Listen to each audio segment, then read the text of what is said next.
क्यों कैसे हैं आप? ठीक हैं? अल्लाह ताला आपको तंदुरुस्ती दे और लंबी ज़िंदगी अता फ़रमाए, आमीन सुम्मा आमीन। मेरी कहानियों को मुसलसल लाइक करने का, पसंद करने का, साथियों दोस्तों में शेयर करने का बेइंतहा शुक्रिया। इसी तरह मेरे साथ तवज्जो जारी रखिएगा, मेरी हौसला अफजाई करते रहिएगा, मेरे चैनल के साथ जुड़े रहिएगा। आपकी हौसला अफजाई मेरे लिए इंतहाई अहम है, इंतहाई अहम है, इंतहाई अहम है। पेशे खिदमत है सफ़ेद हिला, किस्त नंबर 18, पार्ट 18। इसको भी लाइक करें, इसको भी कमेंट्स करें, इसको भी अपने साथियों दोस्तों में शेयर करें, हर किसी में शेयर करें। राजपूत चैनल को हर किसी में बुलाएं, हर किसी को मुतारफ़ कराएं, हर किसी को राजपूत चैनल की तरफ लेकर आएं। आपका साथ इसी तरह मेरे साथ रहना चाहिए, इसी तरह तामन जारी रखिएगा, इसी तरह मेरी हौसला अफजाई करते रहिएगा। आंटी को कब सुकून था?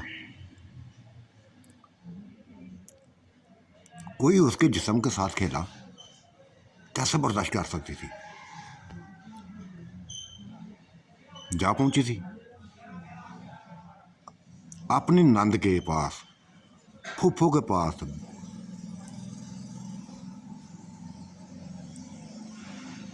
जा पहुंची थी,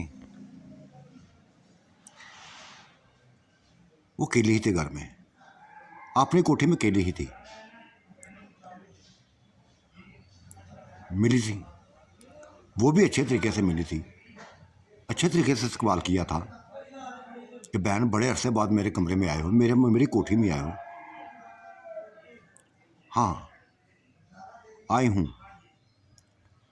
लेकिन अच्छी खबर लेके नहीं आई, अच्छी खबर के साथ नहीं आई।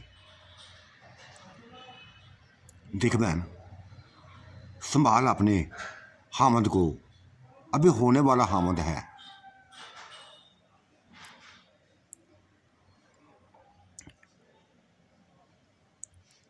मेरे ऊपर बुरी नजर रखे हुए है।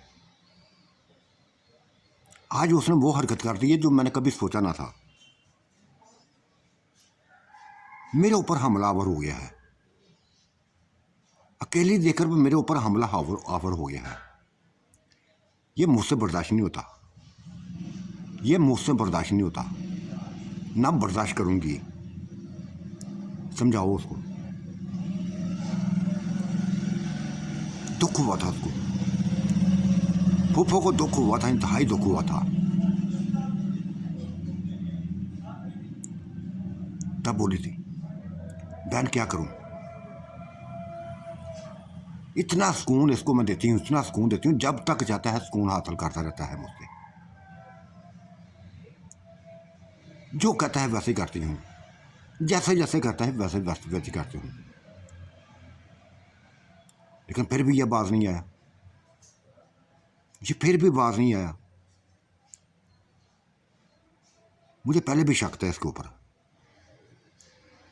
पहले भी शक था। ये तुम्हें जिस नज़रों से, जिन नज़रों से देखता था, मुझे शक था इसके ऊपर। आज तुमने बता दिया, करते हूँ इसका इलाज। मैं शाहद से कहा था कि शाहद से कहा के ना करती हूँ इसका इलाज।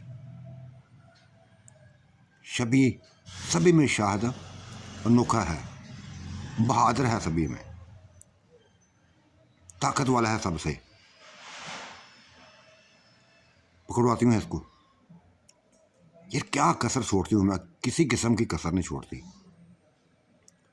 हालांकि हमारी उम्रें नहीं है, लेकिन इनके शहर से हम निकल नहीं सकती। आदत पड़ गई है इनकी।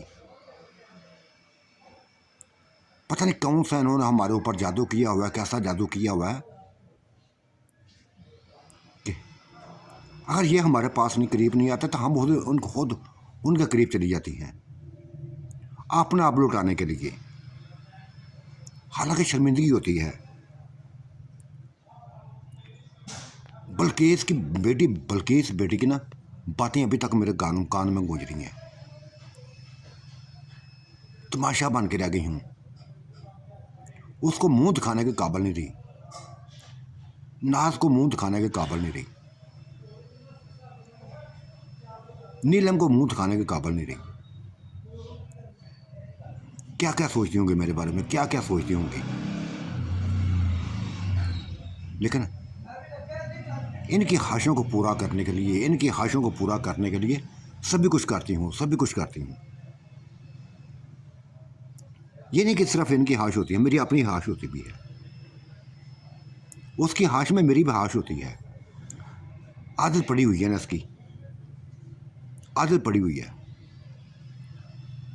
हाँ बहन जो मर्जी करो, मैं नहीं रोकती। हालांकि मैं जानती हूँ कि गुनाहों की दलदल में फंसे हुए हैं, चाहे मेरी बेटियां हैं, चाहे मेरी बहुआं हैं, चाहे कज़नें हैं, चाहे तुम्हारी बेटियां हैं। हर कोई गंदे बस गुनाहों में, गुनाहों के वो गुनाहों की चक्की में पिसती जा रही हैं।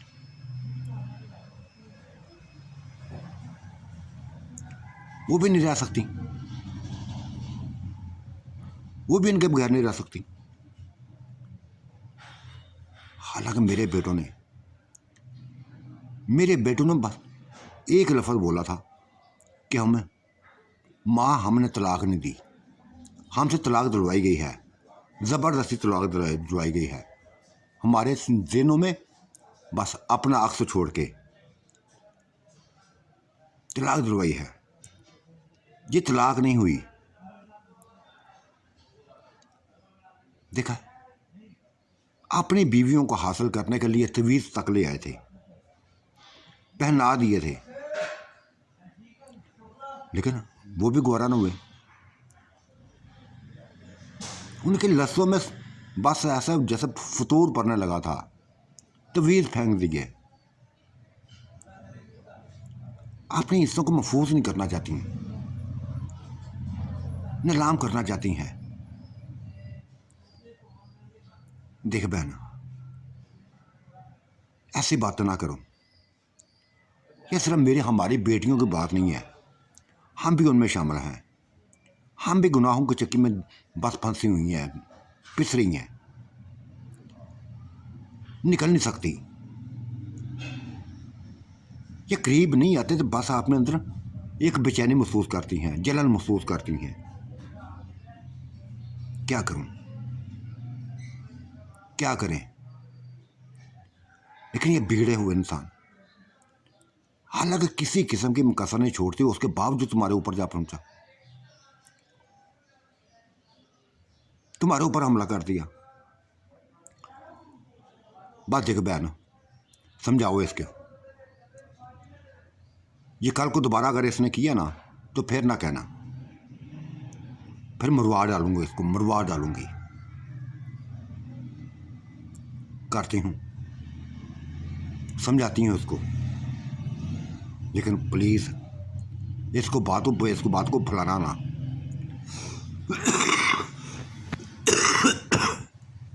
मत फैलाना, बदनामी होगी, तुम्हारी भी होगी, मेरी भी होगी। इसीलिए तो तुम्हारे पास आई हूँ, इसीलिए तो बताने के लिए आई हूँ कि ये कुछ हुआ है, और ये सब कुछ मेरी बर्दाश्त से बाहर है, मेरी बर्दाश्त से बाहर है। ये चाहे जिन्नात जितने भी हैं, मैं इनको बेटा समझती हूँ, भाई समझती हूँ। जो हमारी एज के हैं ना, उनको मैं भाई समझती हूँ।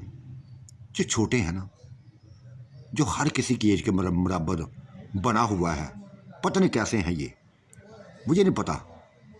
बहुत बड़ी बलाएं हैं, लेकिन अपनी उम्रें उस हिसाब से बनाई हुई हैं ताकि अपनी बीवियों को खुश रखें, उनकी ख्वाहिशों के मुताबिक चल सकें।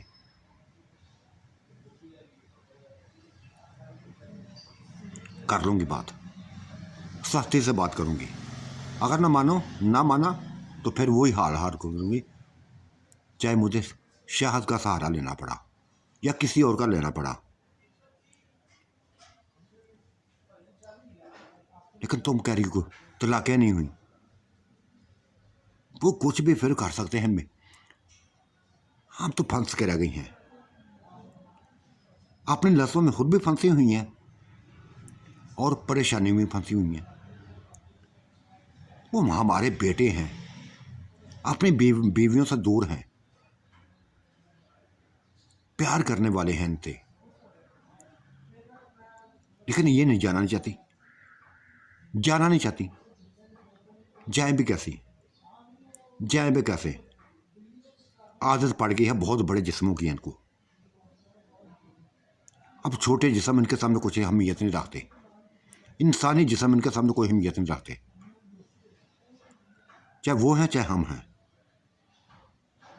अब अगर मुझे कोई कहे ना कि अपने शोहर के पास जाओ, तो मैं तो ना जाऊंगी, मैं तो ना जाऊंगी।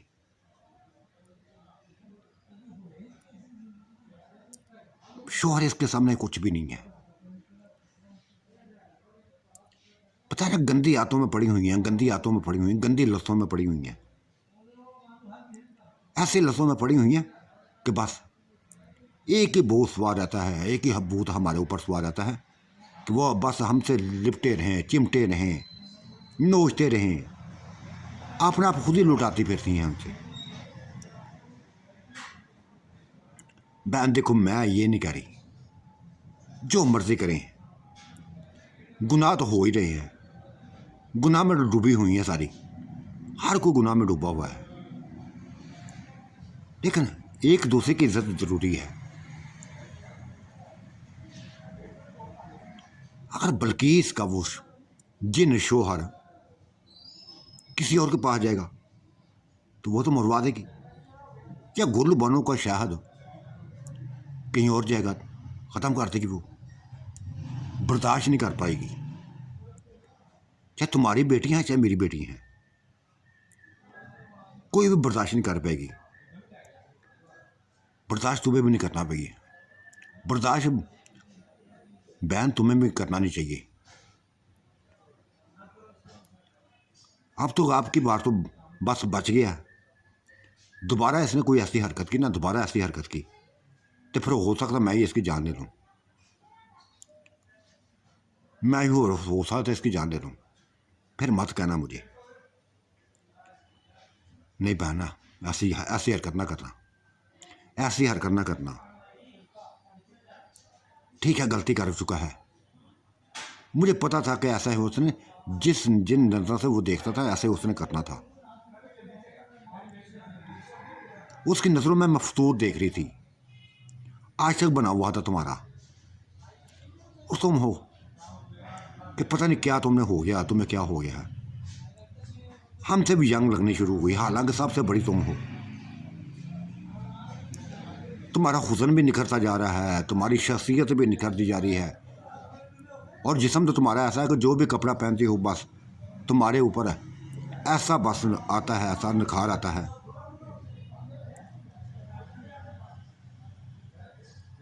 हालांकि तुम्हारे को चाहने वाला भी नहीं है, को प्यार करने भी नहीं वाला भी नहीं है, तब भी तुम्हारा हुस्न निखरता जा रहा है।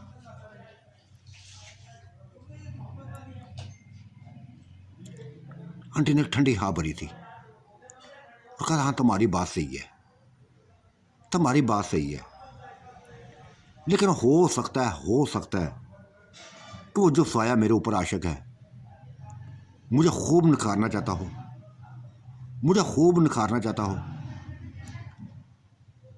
और अपने जैसा बनाना चाहता हो। जब तक वो हो सकता कि मैं उसके काबिल ना हो जाऊं, मुझे संवारते रहे, मुझे निखारते रहे, मुझे अपने रंग में रंगता रहे।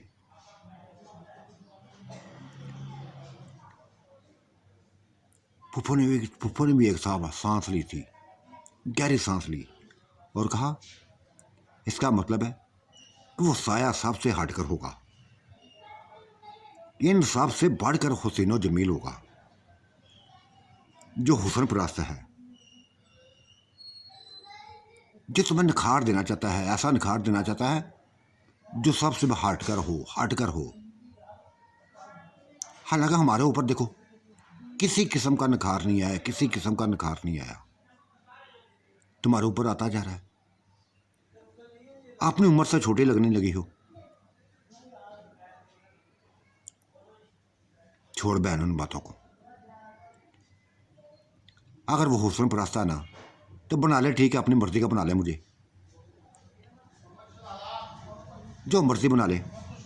हाँ, ये है कि हिदमत बड़ी करता है, हिदमत बड़ी करता है, दिखाई नहीं देता। कभी सामने कपड़े आ जाते हैं, कभी फ्रूट की टोकरियाँ आ जाती हैं, कभी मिठाइयाँ आ जाती हैं। अभी मेरे अंदर सोच होती है, सब मेरे सामने चीज़ आ जाती है। बहन किस्मत वाली हो यार, बहन बहुत किस्मत वाली हो। ये फुफ्फू ने लफ्ज़ बोला था, बहुत किस्मत वाली हो। हमारे हामिद जो ना, ये हमारे ऊपर जो साए आशक हैं, ये इनको बस नोच नहीं आता है, किसी किस्म का ध्यान नहीं रखते। हालांकि मैं कई बार कह चुकी हूँ कि जैसे तुम कपड़े पहनते हो वैसे मुझे भी ला के दो। मैं भी निखार पैदा करना चाहती हूँ, मैं भी ये कुछ करना चाहती हूँ। लेकिन वो कहता नहीं, ये पता नहीं ये कहाँ से लेके आता है, कहाँ से लेके आता है, हमें समझ नहीं है, हमें समझ नहीं है।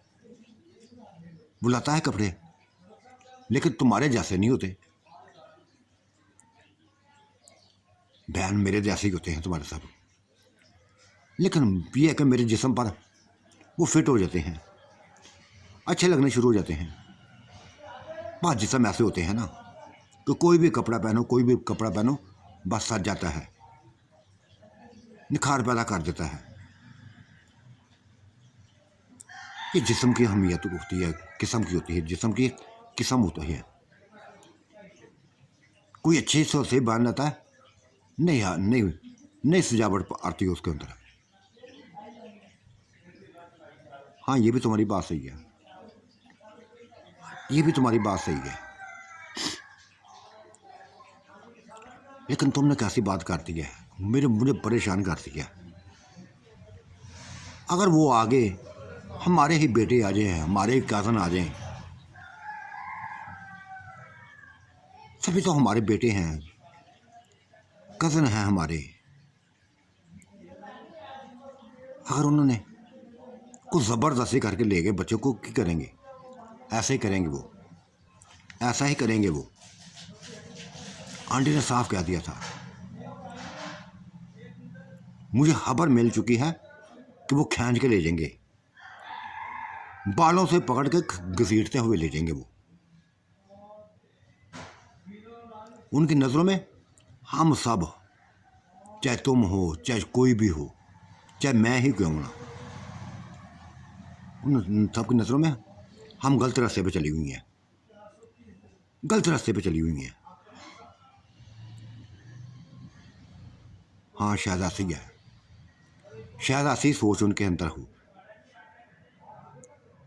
क्योंकि बल्किस के अंदर ऐसी सोच आ सकती है, मेरी बेटी के अंदर आ सकती है, तो बेटों में क्यों नहीं आएगी?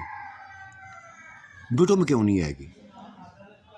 यकीनी तौर पर आएगी, यकीनी तौर पर ऐसी सोच आ सकती है, हमारे मेरे हामिद के ऊपर आ सकती है।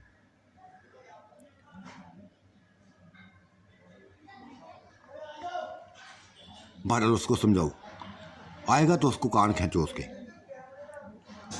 वरना फिर मारा जाएगा, फिर मारा जाएगा।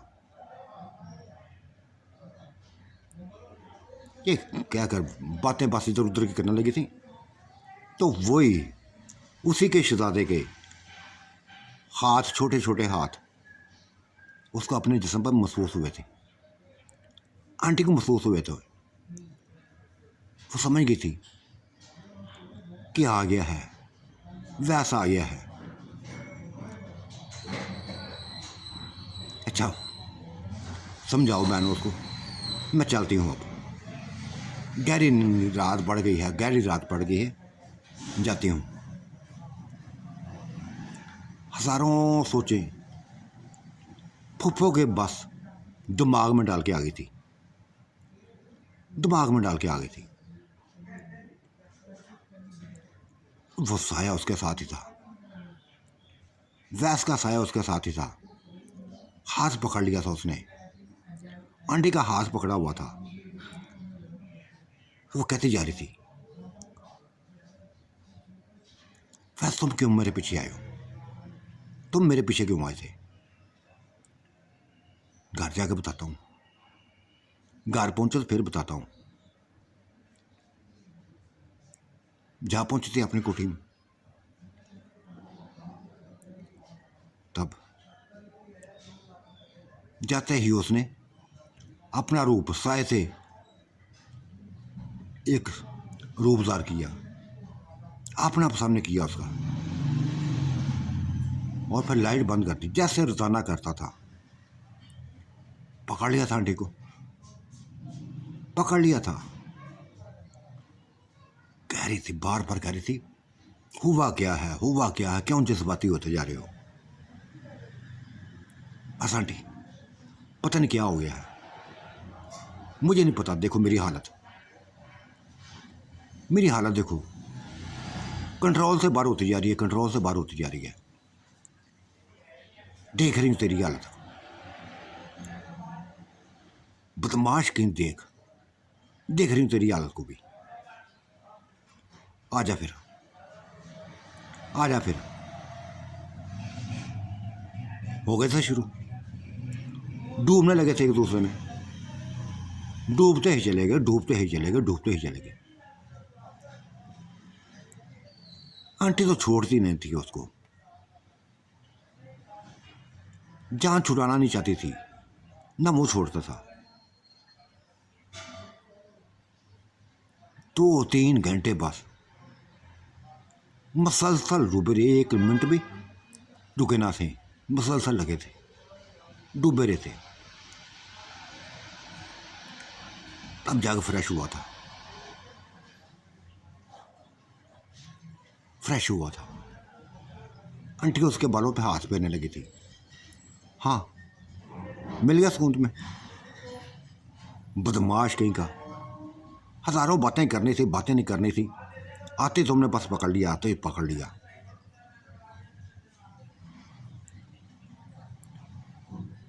वो मुस्कुराया था, आंटी के गालों पर बस काट लिया था।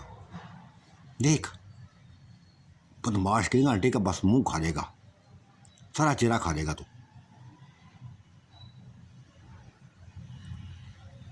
क्या लेने की थी आंटी? आंटी क्या लेने थी उसके घर? इंतजार ही करता रहा मैं, इंतजार ही करता रहा कि अभी तुम आ जाओगी, अभी तुम आ जाओगी, लेकिन नहीं आई थी तुम। जाना पड़ा तुम्हारे पीछे। मेरे अंदर आग लगी हुई थी, तुम उधर जाकर सुकून से बैठी हुई थी। हाँ, बुझ गई ना तेरी आग, बुझ गई है ना। यही थी मैं, वो कंजर, वो खबीस, वो मेरा जो आशिक बना हुआ था, मेरी जिंदगी को तबाह करने आया था, नोचने आया था मुझे, बगैरत कहीं का। थप्पड़ मारे थे मैंने उसको, और हमला करना चाहती थी, जान लेना चाहती थी। ये देखो टूटा हुआ गिलास, जान लेना चाहती थी उसकी, लेकिन भाग निकला था वो लिपट गया था आंटी से। आंटी, बस मेरे लिए लड़ती रहो, हर किसी से लड़ती रहना, मेरे लिए हर किसी से लड़ते रहना। बताया था ना कि ये कुछ भी कर सकता है, कुछ भी कर सकता है, इसकी नज़रों में फतूर है। हाँ, वैसे फतूर है इसकी नज़रों में, आंखों में वहशत भी है। नोच देने वाला उसकी हालत होती है, लेकिन अब ऐसा नहीं करेगा, ऐसा नहीं करेगा। बता दिया है मैंने जाके, सभी कुछ बताई हूँ कि दोबारा अगस्ती इसमें हरकत की तो मारा जाएगा। फिर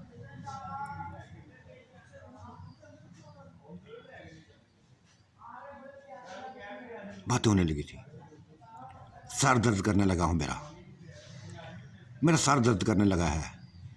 चाय पिला जाके, चाय पिला।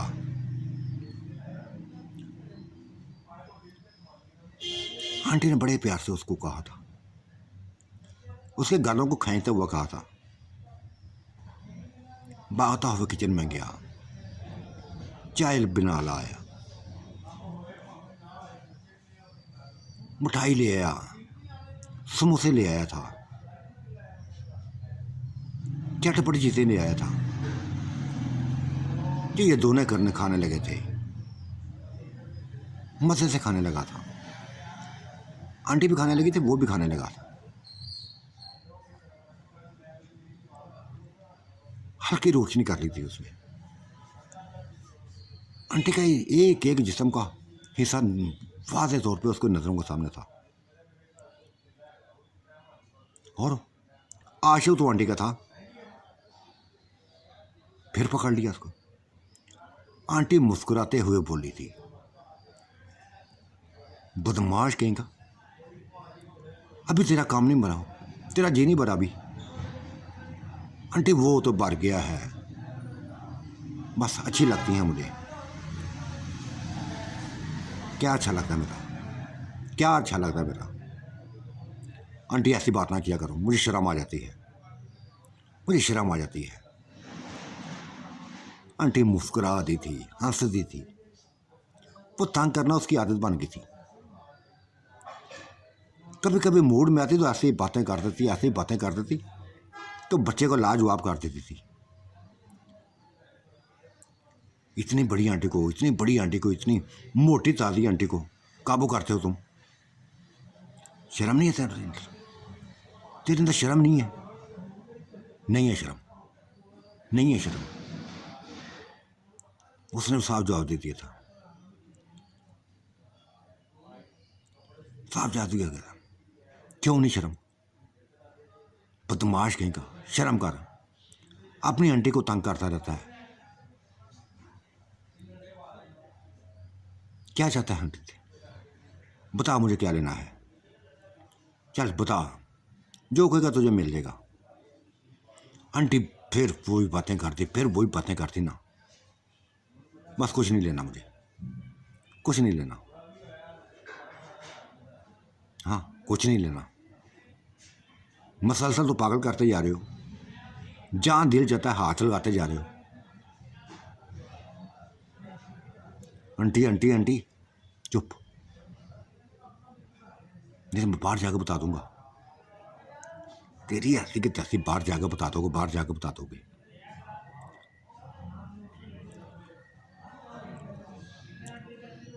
ये सिर्फ आंटी का किस्सा ना था,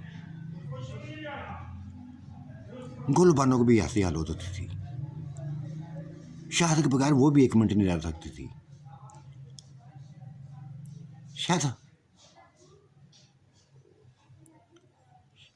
शायद पप्पू ने सही कहा था कि ऐसी आदत पड़ी हुई है, हमें ऐसी आदत पड़ी हुई है इनकी, हमारे ऊपर ऐसे इन्होंने जादू किए हुए हैं, ऐसा सहर पैदा किया हुआ है कि अगर वो करीब नहीं आते ना तो हम खुद ही चली जाती हैं, अपना आप लुटाने के लिए चली जाती हैं।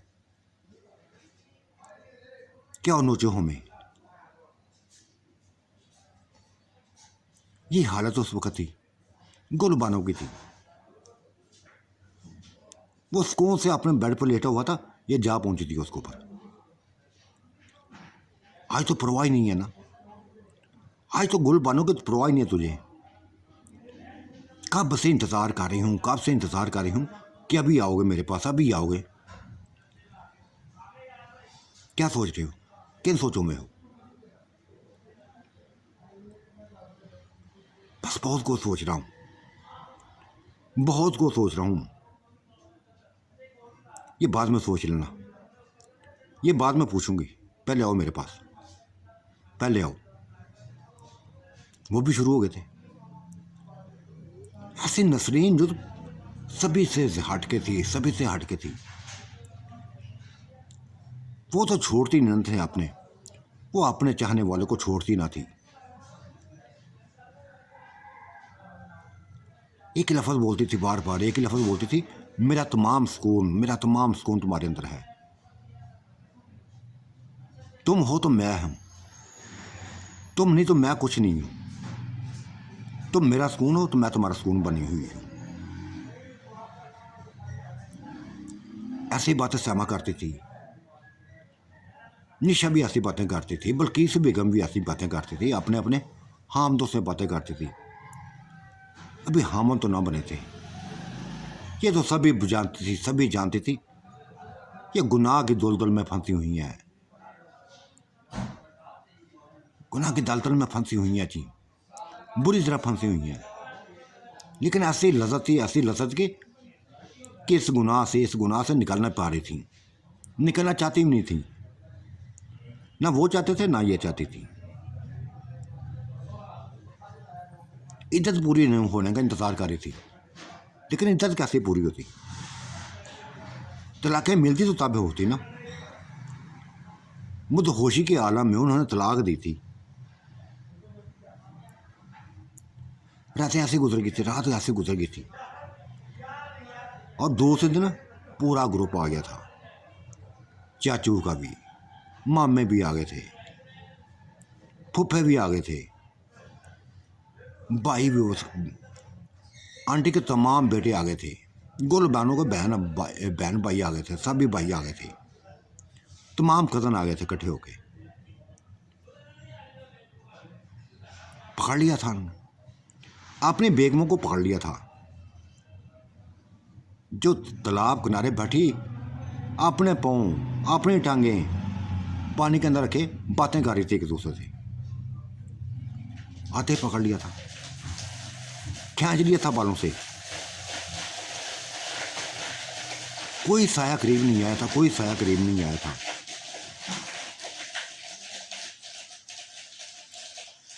चलो घर, चलो घर, बड़ा बर्दाश्त कर लिया हम लोगों ने, बड़ा बर्दाश्त कर लिया है। तुम न जाने किन चक्रों में पड़ी हुई हो, न जाने किन चक्रों में पड़ी हुई हो। वो तो ना हमें को कमा के खिलाने वाला है, ना पिलाने वाला है।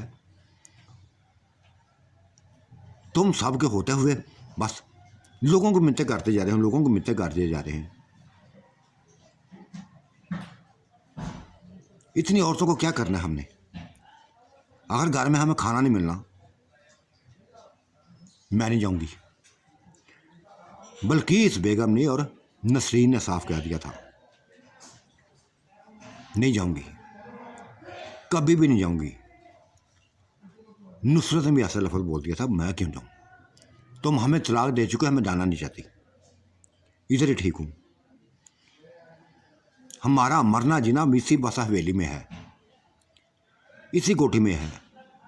हमारा तुम्हारे साथ कोई तल्लक नहीं है, किसी के साथ तल्लक कोई नहीं है। तल्लक तो है, ये उसके हामिद ने कहा था।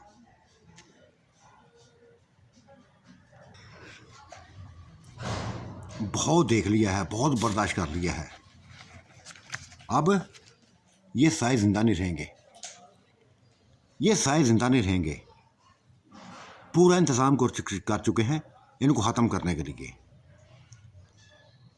2-3 इलम वालों को बुलाया हुआ है। तुम जिन चक्रों में पड़ी हुई ना, वो देखो, वो चक्कर हम ख़त्म करवा करेंगे। एक एक साए को तुम्हारे सामने मारेंगे, तुम्हारे सामने ही उसका वो हाल करेंगे कि वो सोच भी न सकेगा।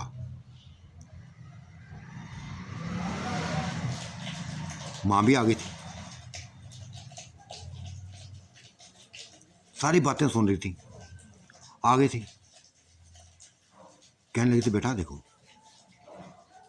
तुम गलत करने लगे हो, गलत करने लगे हो, अपनी मौत को खुद ही दावत देने लगे हो। मैं इन सायों को जानती हूँ, हर किसी को देख रही हूँ, वो इनके बगैर नहीं रह सकते, इनके बगैर नहीं रह सकते। बेटा बेहतर ही है, बेटा बेटर यही है, अपनी ज़िंदगी को बचाओ, अपनी ज़िंदगी को बचाओ। इनको इनके हाल पे छोड़ दो, तलाक़ें दे दो, होश में आकर तलाक़ें दे दो, इसी में तुम्हारी ज़िंदगी है, इसी में तुम्हारी ज़िंदगी है। माँ कैसे तलाक दे दें, कैसे तलाक दे दें? ये हमारे बच्चों की माएँ हैं, ज़रा परवाह नहीं कर रही हैं बच्चों की परवाह नहीं कर रही।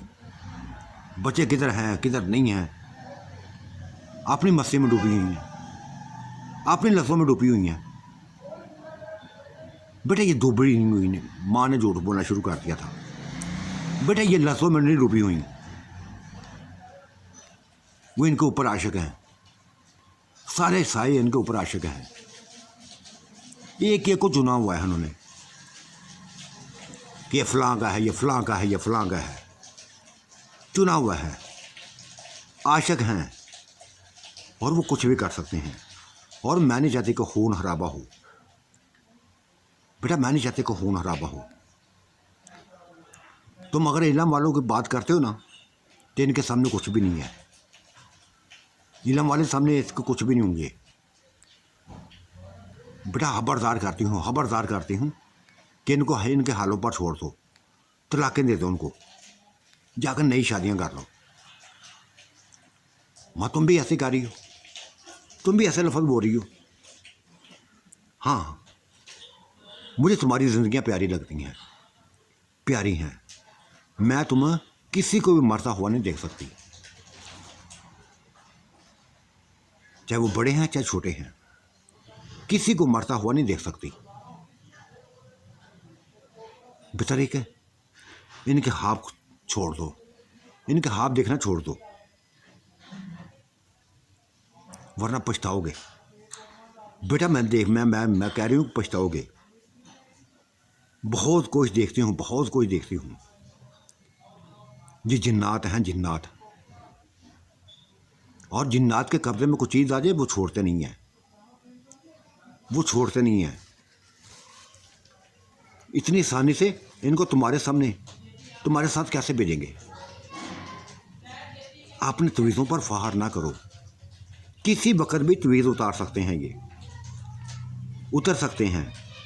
और जब ये तवीज़ उतरेंगे तो फिर तुम्हारी मौत हो जाएगी, फिर तुम्हारी मौत हो जाएगी। और मैं नहीं चाहती किसी की मौत हो, मैं नहीं चाहती।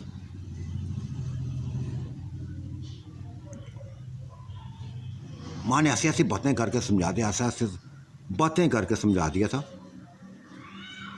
कि वो सोच में पड़ गए थे, सभी सोच में पड़ गए थे। यहाँ तक कि सबसे पहले मामू ने ये लफ्ज़ बोला था कि ठीक है, अगर मेरी बीवी बढ़ गई है ना, मेरे साए के लपेट में है, मेरी परवाह नहीं ना इसको, या मेरे करीब आना नहीं चाहती, तो मैं इसको फारा करता हूँ, मैं इसको फारा करता हूँ, तलाक देता हूँ, इसको तलाक देता हूँ, तलाक देता हूँ।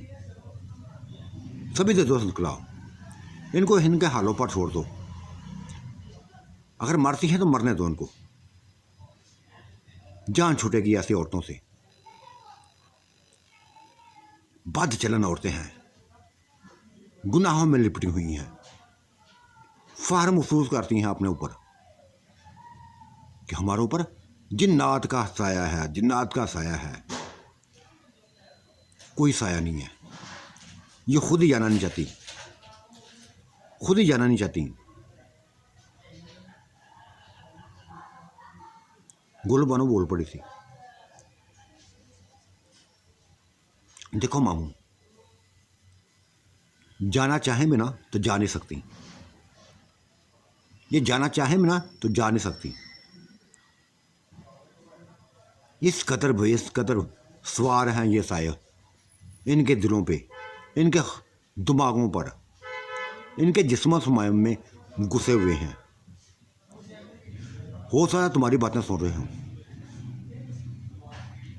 आंटी अम्मी सही कह रही है, मामू सही कह रही है, मेरी मामा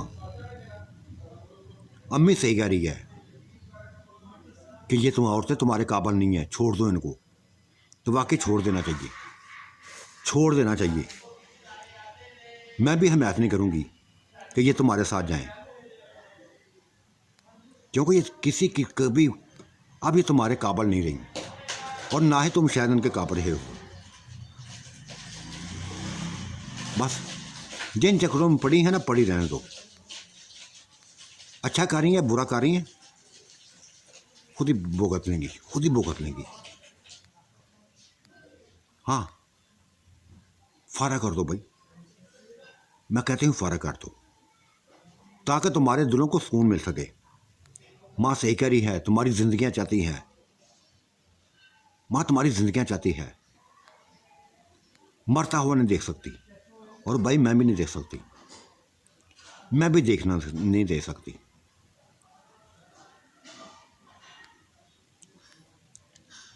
इनके ख्वाब ना देखो, अब इनके नहाब ना देखो। अगर इनके ख्वाब देखोगे तो फिर इनके ऊपर साए जो सवार हैं, हो सकता कुछ भी कर सकें।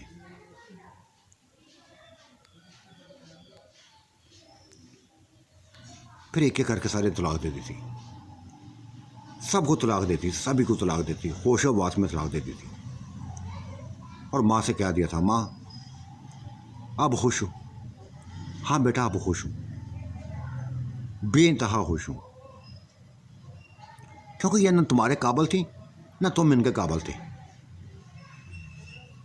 अब इनकी किस्मत इनके साथ, लेकिन तुम जाके अच्छी अच्छी लड़कियों से शादी कर लेना। तो माँ तुम तो हमारे साथ आ जाओ, तुम तो आ जाओ, तुम्हारे ऊपर तो साया नहीं है, कोई भी साया तुम्हारे ऊपर मुसल्लत नहीं है। बेटा है बल्कि कई साए ऐसे बस है जैसे इधर मैं महसूस कर रही हूँ। घर से बाहर कदम नहीं रखने देते, जल मरेंगी जला डालेंगे, जला डालेंगे हमें। यह हवेली शैतानी हवेली है, जिन्नाती हवेली है। यहाँ से बाहर निकलेंगे तो मौत मौत बस मौत के मुंह में चली जाएंगी। माँ तवीज़ तो दिए थे, हमने सभी को तवीज़ के दिए थे, अपनी हिफाजत करो, लेकिन किसी ने अपनी हिफाजत ना की, किसी ने भी अपनी हिफाजत नहीं की। बेटा नहीं करना चाहती ये हिफाजत, बता ना बहुत कुछ दे चुकी हूँ, बहुत कुछ दे चुकी हूँ।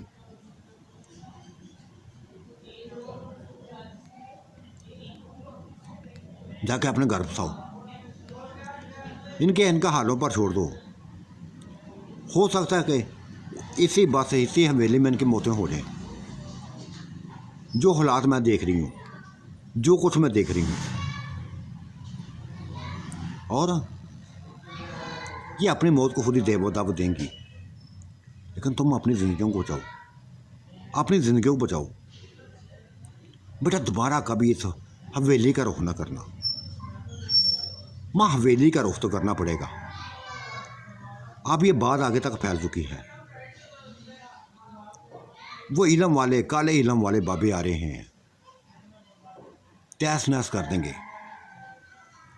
लेकिन अब हमें इनकी ज़रूरत नहीं है, ये मरती हैं, ये जिंदा रहती हैं, हमें कोई गर्ज नहीं है। तलाक दे चुके हैं, क्योंकि ये अगर हम इनके काबिल नहीं हैं तो ये भी हमारे काबिल नहीं है। और ये हमें कबूल नहीं करना चाहती ना, तो हम भी इनको कबूल नहीं करेंगे, कभी ना करेंगे।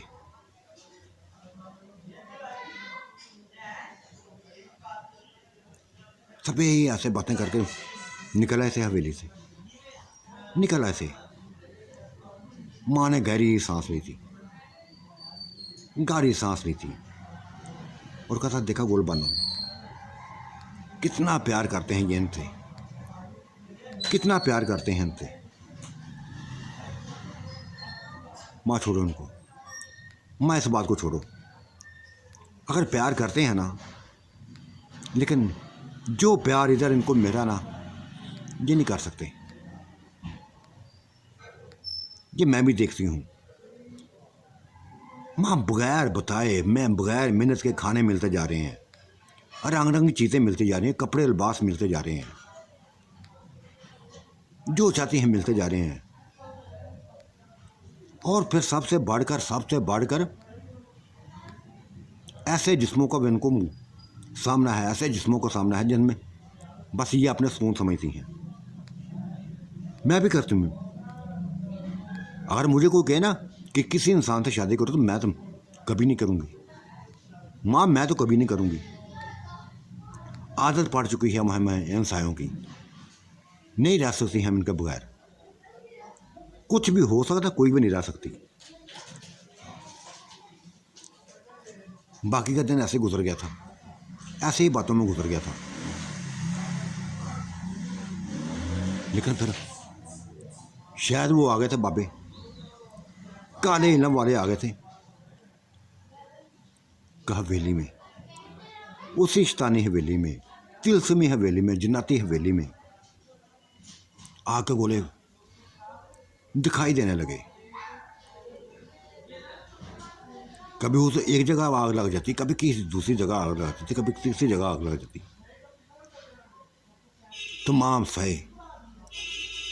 तमाम साए खौफजदा हो गए थे, आ गए थे, खौफजदा हो गए थे और बोले, हर कोई बोला था कि बस यहाँ से निकलो, यहाँ से निकलो,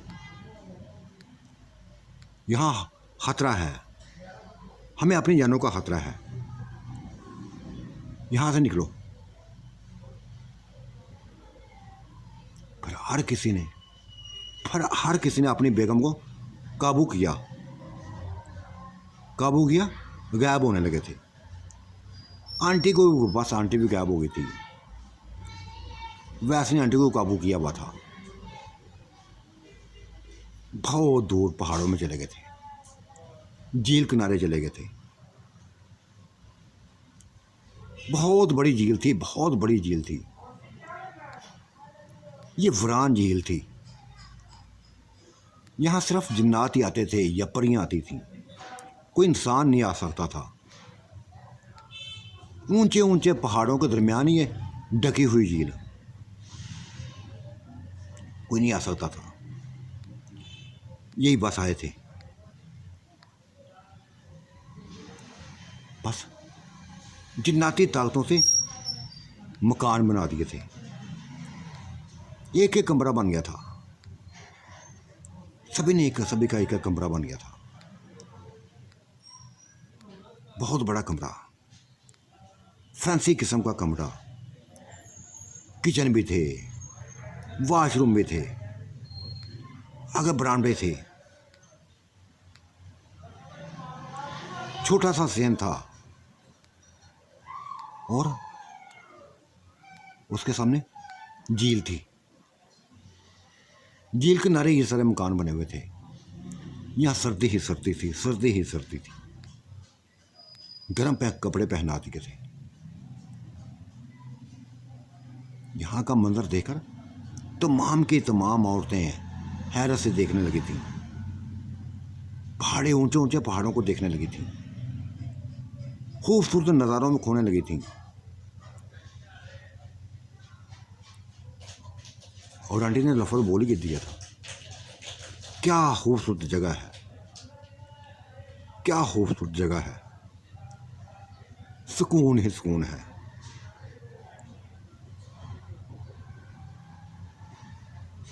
हाँ मामा, हाँ माँ, सुकून है, बिल्कुल खामोशी है, शोर शराबा नहीं है, किसी इंसान का शोर शराबा नहीं है,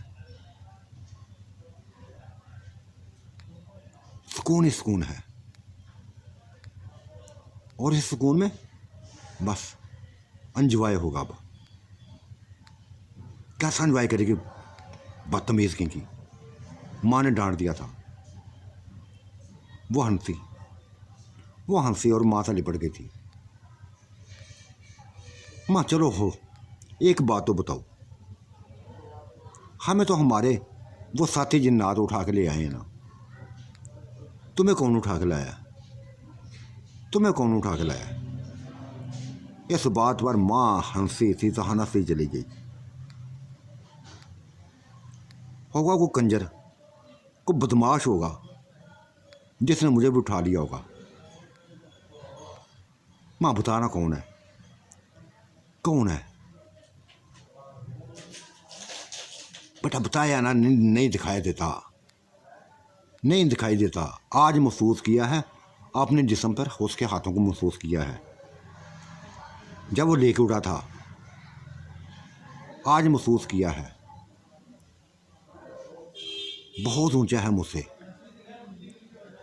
बहुत ऊंचा है, हो सकता है शाह से भी ऊंचा हो। नहीं छोड़ा था उसने, ऐसे काबू किया हुआ था, ऐसे काबू किया था, क्या बताऊं। इसका मतलब है माँ तुम जैसे दिन ब दिन निखरती जा रही है ना, वो भी निखरा हुआ होगा। हाँ ऐसे ही है, बहुत निखरा हुआ है।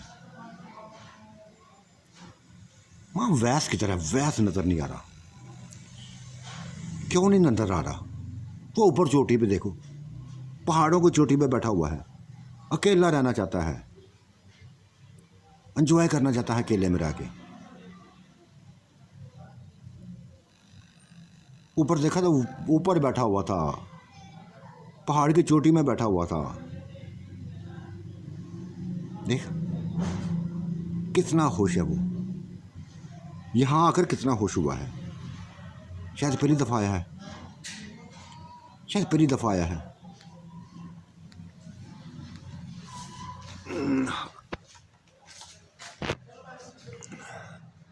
माँ आप तो सच पूछो ना, सच पूछो। जब ये लोग हमें दिखाई नहीं देते, तो कोई भी दिखाई नहीं देता ना, तो उदास हो जाती हैं, परेशान हो जाती हैं। और देखो कितनी होश हैं सारी कतने, झील किनारे बैठी हुई हैं, पत्थरों पर बैठी हुई हैं, कितनी होश हैं। हाँ बेटा होश तो होना चाहिए उनको, नई नई जिंदगी तरह लौटी हैं, सबसे बढ़कर, सबसे बढ़कर, चाहे मेरे बेटे ही सही, जान तो छूटी इनकी। क्योंकि मैंने देख लिया था, मैंने देख लिया था कि अब ये सायों को भगा नहीं रह सकती।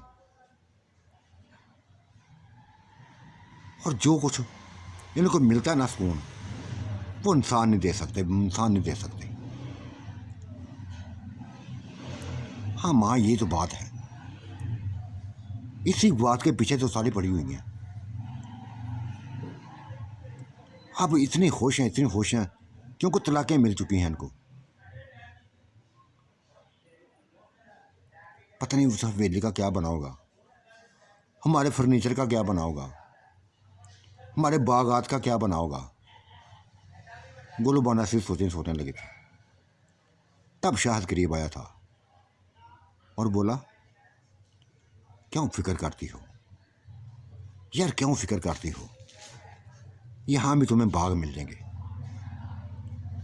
यहां भी बाग मिल जाएंगे।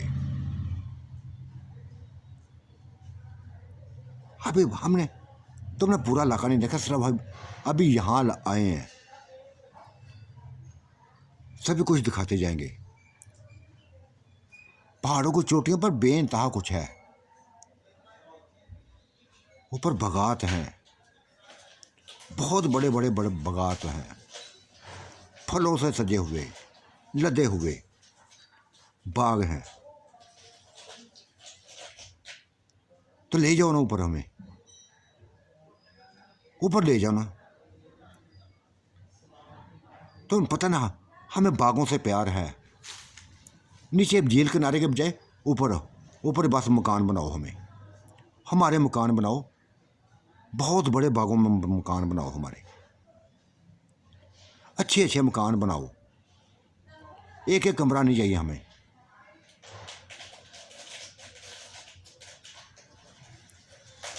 फिर सभी इकट्ठे हो गए थे, सभी जिन्नात इकट्ठे हो गए थे और लड़कियां इकट्ठी हो गई थी।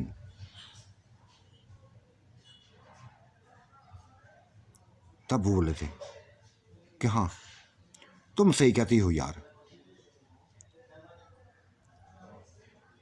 बागों में रहना चाहिए, हरियाली में रहना चाहिए, सुकून वाली जगह है ना, तो क्यों ना सुकून नहीं मिले, क्यों ना सुकून मिले। नीचे ले आया करेंगे, घूम फिर लिया करो उधर, झील थे पानी की, झील का पानी से खेल लिया करो, फ्रेश कर लिया करो अपने आप को। ले आओ से फिर ऊपर चले गए थे। चांद की रोशनी में, चांद की रोशनी में बड़े बड़े दरख्त नजर आए थे, बहुत घने दरख्त, लेकिन कोई कैसा था, वो कैसा था ये देख ना पाए थे। ये तो सुबह का इंतजार करना था किसी कि सुबह देखती सभी कुछ। रात तो बाग में गुजारी थी, वहाँ ही कमरे एक एक बना लिए थे। ये अब हाथों से बनाए थे, हेमे लगाए थे, हेमे लगा लिए थे, हर किसी ने अपना लहजा लगा लिया था। और उसी हेमे में हर कोई अपने अपने हेमे में एंजॉय करने लगा था।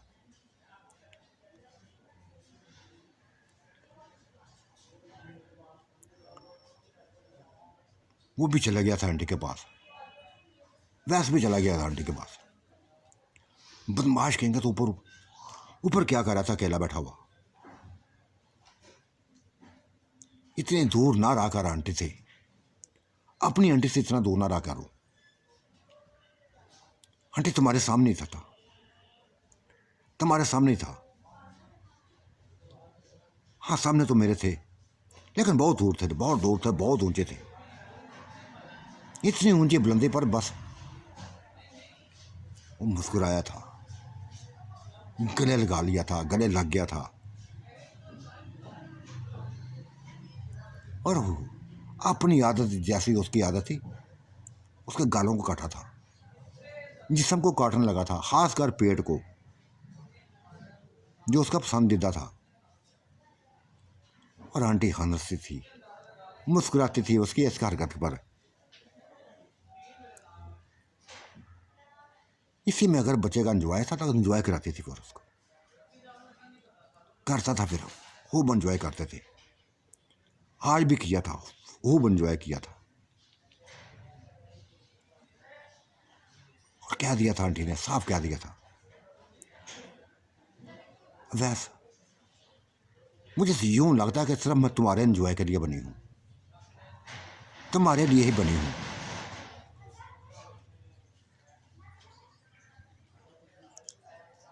काश तुम बहुत पहले मेरी जिंदगी में आ जाते, बहुत पहले जिंदगी में आ जाते, जब गुल बानो भी पैदा ना हुई थी तब आ जाते।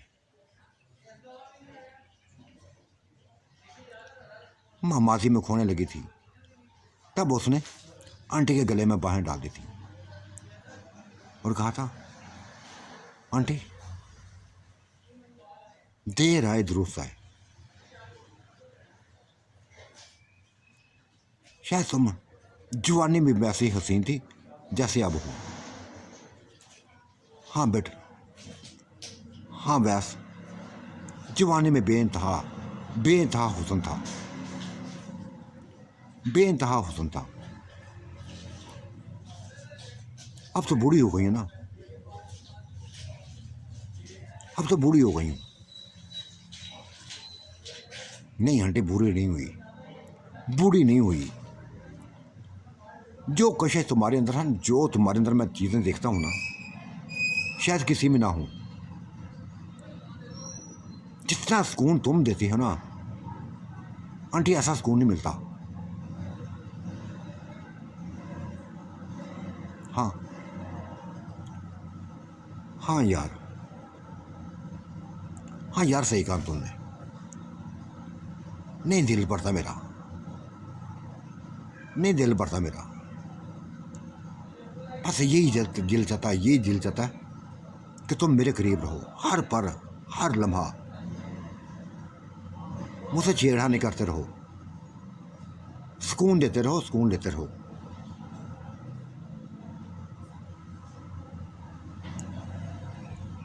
रात ऐसे बातों में गुजर गई थी, लफ्ज़ों में घुस गई थी, हर किसी ऐसी रात गुजरी थी। दिन की रोशनी में जब देखा तो बेइंतहा फलों से लदे हुए ये बगात थे। फिर एक नक्शा तैयार कर दिया गया था, उसी मुताबिक फिर मकान बनने लगे थे। सारे जिन्नात मकान बनाने में मसरूफ़ हो गए थे और ये बागों में सैर करने लगी थी, बागों में सैर करने लगी थी। इंतहाई खुश थी, इंतहाई खुश थी, क्योंकि यहाँ कोई ना तो इंसान था, ना इनके अलावा कोई और था, ये बस लोग थे।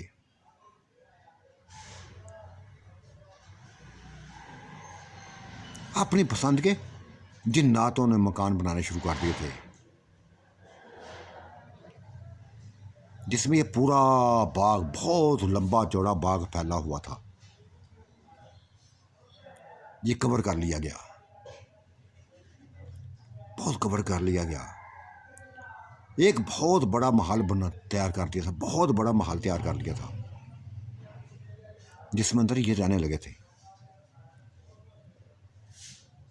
ये तकरीबन 1 हफ्ते में ही सारा कुछ तैयार हो कर लिया था, बहुत बड़ा महल, और हर किसी को 3-3, 4-4 कमरे महल के अंदर मिल गए थे। ऐसा महल था जो बस देखने वाला था, जो देखने वाला था। उसकी छत पर जाती तो ऐसे नज़ारे, चारों तरफ ऐसे नज़ारे नजर आते, ऐसे नज़ारे नजर आते कि बस नज़ारा में खोई जाती। नीचे, बहुत नीचे, बहुत नीचे वो झील थी, जो बहुत छोटी नजर आने लगी थी, लेकिन बहुत बड़ी झील थी, बहुत बड़ी झील थी।